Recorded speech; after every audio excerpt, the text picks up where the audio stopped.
saveur divine. Cette bonne nouvelle du royaume sera prêchée dans le monde entier pour servir de témoignage à toutes les nations.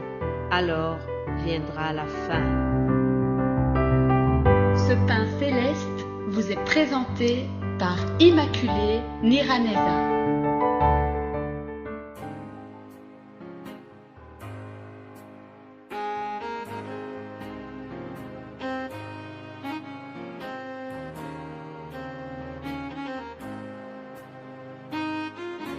Bienvenue très chers amis à l'écoute de l'émission Saveur divine.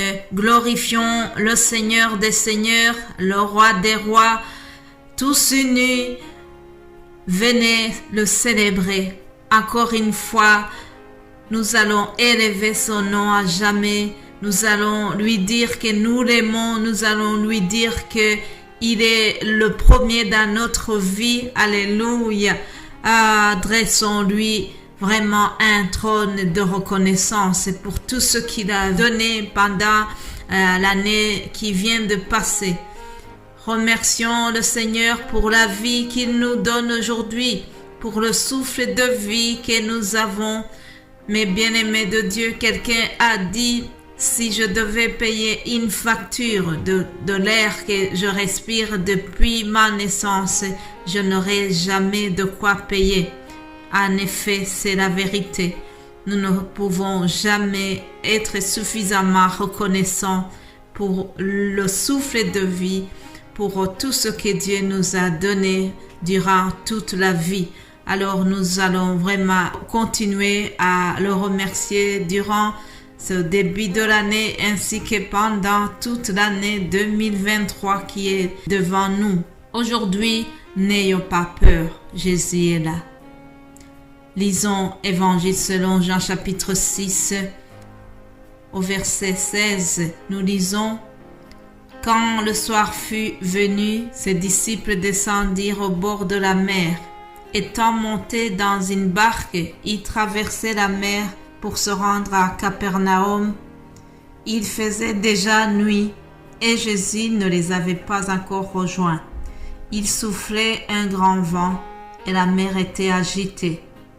Après avoir ramé environ 25 ou 30 stades, ils virent Jésus marchant sur la mer et s'approchant de leur barque, et ils eurent peur. Mais Jésus leur dit: C'est moi, n'ayez pas peur. Ils voulaient donc le prendre dans la barque, et aussitôt la barque aborda au lieu où ils allaient. Chers amis, soulignons cette phrase au verset 18 qui dit: Il souffrait un grand vent et la mer était agitée. En effet, notre planète est aussi agitée. Le monde où nous vivons en 2023, ce monde est agité. Il y a plusieurs choses qui agitent notre planète. Nous vivons des crises planétaires de tout genre. Nous connaissons des conditions climatiques exceptionnelles. Il y a un dérèglement au niveau de la météo. J'ai appris que dernièrement, dans certaines régions des États-Unis, il a fait tellement froid, il y a eu tellement de neige et les gens sont morts dans la neige, dans le froid. Ça, c'est du jamais vu. Imaginez-vous dans un pays si puissant que les États-Unis, où on n'arrive pas à maîtriser la neige et ses conséquences. Ah oui, le monde est agité.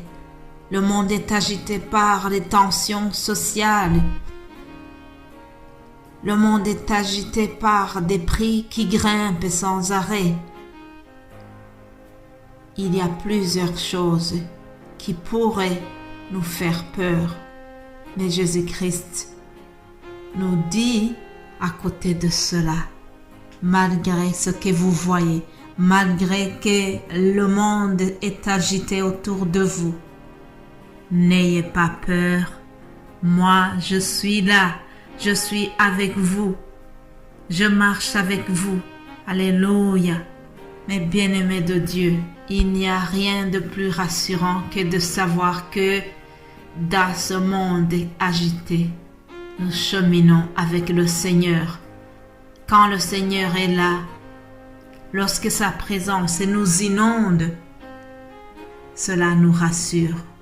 La présence de Jésus-Christ dans notre vie, ça bannit toute la peur.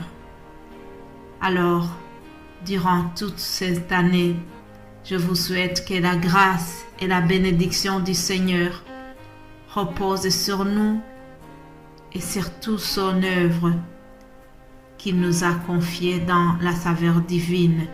Je prie que la faveur de Dieu nous accompagne, que tout ce qui pourrait nous effrayer soit retiré, soit banni par la présence de Jésus-Christ à nos côtés. Alléluia.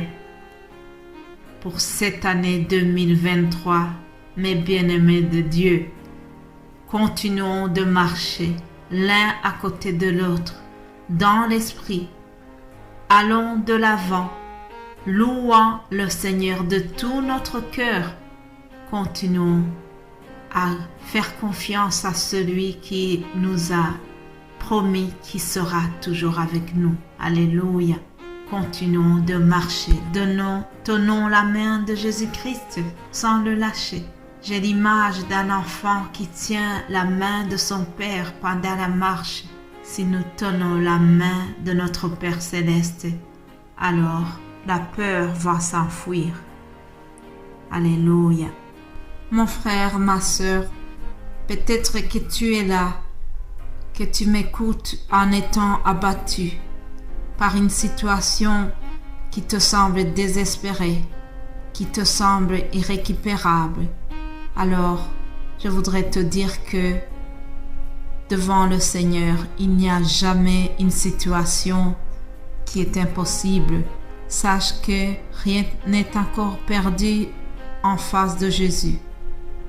Si tu es là et que tu vis cette situation, lève-toi et crie fort. Appelle Jésus. Jésus va t'écouter. Jésus va venir à ton secours. N'aie pas peur de faire appel à lui. Jésus est notre espérance. Il a triomphé même sur la mort. Allez, faisons-lui confiance. Continuons d'espérer. Chers amis, en terminant ce message d'aujourd'hui, je voudrais vous laisser ce verset de Jérémie 33 au verset 3 qui nous dit « Invoque-moi le jour de la détresse et je te délivrerai. » Invoquons l'Éternel, invoquons le nom de Jésus et il va bannir toute la peur. Invoquons le Seigneur dans toutes nos situations et il va répondre. Faisons-lui confiance et il agira. Alléluia. Soyez bénis et nous allons nous retrouver demain pour une autre saveur divine. Amen. Amen.